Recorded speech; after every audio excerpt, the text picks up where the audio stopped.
নমস্কার আমার পশ্চিমবঙ্গের মানুষজন। আজকের বাংলা ফিল্ম ইন্ডাস্ট্রি অর্থাৎ আমাদের টলিউডের একটি মিটিং ছিল। রুদ্রনীল ঘোষ মিটিংটি ডেকেছিলেন, সেখানে অনেক কলাকুশলী উপস্থিত ছিলেন। সেখানে পরমব্রত চট্টোপাধ্যায় উপস্থিত ছিলেন।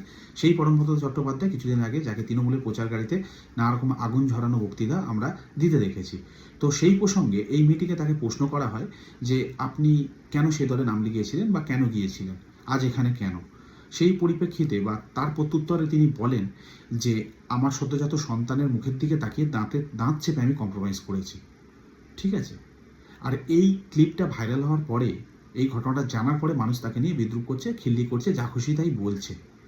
আমিও তাকে কিছু প্রশ্ন করব। তার আগে কিন্তু একটা জিনিস আমাদের বুঝতে হবে, টলিউড ইন্ডাস্ট্রি যা হয়ে গিয়েছিল না এই বিগত কয়েক বছরে, এটাও কিন্তু অস্বীকার করার জায়গা নেই যে তাদের মনের মতন না কিছু করলে, তাদের সঙ্গে না চললে, স্টেজে না বসলে, মিছিলে না গেলে হয়তো কাজ পাবে না বা অনেক রকম প্রেশার থাকতে পারে। এটা একেবারে উড়িয়ে দেওয়া যায় না। কিন্তু তার সঙ্গে এটাও তো ঠিক, আরও অনেক কলাকুশলী ছিল যারা কাজ করছে, কিন্তু তারা কোন দলের ওপেনলি কখনো তারা ডিসক্লোজ করেনি। আপনি কেন ডিসক্লোজ করতে গিয়েছিলেন? রুদ্রনীল ঘোষ তিনি ওপেনলি বিজেপি করেন, তাই তার ওপর খার। কিন্তু যে মানুষটা, যার পলিটিক্যাল আইডেন্টিটি কি জানা যাচ্ছে না বা কেউ জানে না, তাকে তো কেউ এরকম জায়গায় রাখতে পারে না বা তাকে ঘাড় ধরে কেউ বলতে পারে না তুমি আমাদের সাথে চলো। আমার তো মনে হয় না। যদি সাধারণ একজন অভিনেতা, এক্সাম্পল দিই আবির চ্যাটার্জি, তিনি কি দল করেন না করেন, ওপেনলি করেন কি না করেন আমরা কেউ জানি না। হ্যাঁ, তার কিছু মতাদর্শ আছে, কিন্তু তাকে তো কাজ বন্ধ করতে কখনো দেখিনি। তাকে তো কোনো পার্টির এরকম ঝান্ডা ধরতেও দেখিনি। অর্থাৎ তিনি নিজের মনে মনে বা ব্যক্তিগতভাবে কিছু দল করেন, সেটা তার মধ্যেই রয়েছে। ওপেনলি তো বলেন এই বিজেপিকে সাপোর্ট করি বা সিপিএমকে সাপোর্ট করি বা তৃণমূলকে সাপোর্ট করি।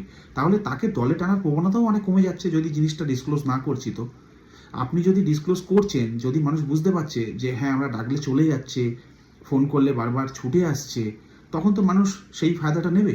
আর সেই জিনিসটা আপনার সাথে হয়েছে। আপনি যদি গায়ে উঠতে না দিতেন, আপনার কাঁধে চড়তে না দিতেন, আমার মনে হয় না কেউ চড়তে পারতো।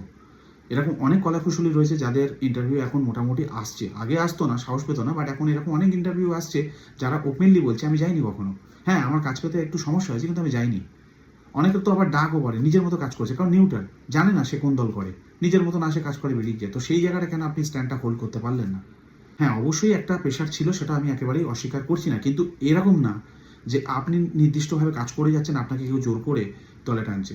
সেটা কখনোই হতে পারে না যতক্ষণ না আপনি নিজে ইন্টারেস্ট দেখাচ্ছেন। এটাও অস্বীকার করার জায়গা নেই। তাই যা হয়েছে ভুলে যান, আপনারা ভালো অভিনেতা, কাজ করুন, ইন্ডাস্ট্রিকে এগিয়ে নিয়ে যান। তার বাইরে আমার কিছু বলার নেই।